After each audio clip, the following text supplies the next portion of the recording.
Alright, well, we got the GL 1200 here. All the timing belts are done. The carburetors are completely restored.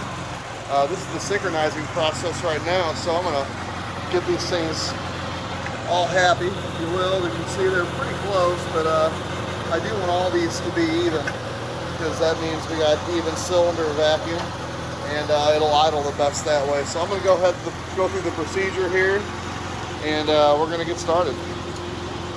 We'll come back to this and we'll see what the results are.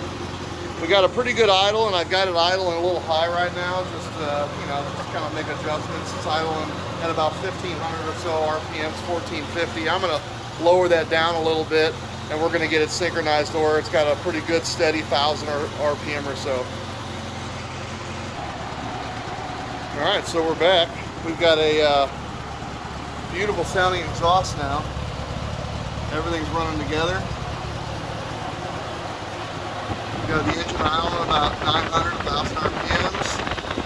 And the carburetors are completely synchronized, and this engine really can barely hear the bike run. So let me turn this off.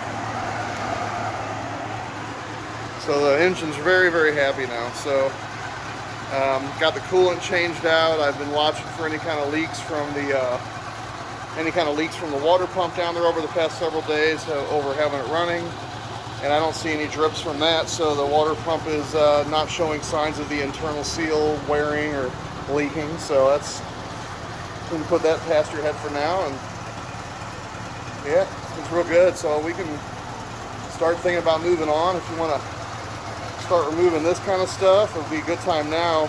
The only way to get those off is to pull the exhaust down on both sides.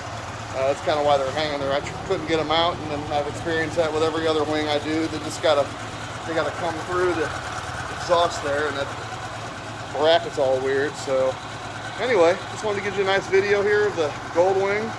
It sounds and looks really good. I'm going to put it back together just as far as seats and stuff go, and kind of secure that up a little bit and take it on some rides and see how she feels. But anyway, that's our report for the day, or week, or whatever you want to do, whatever you want to call it here. I hope you're well, and we'll talk to you soon.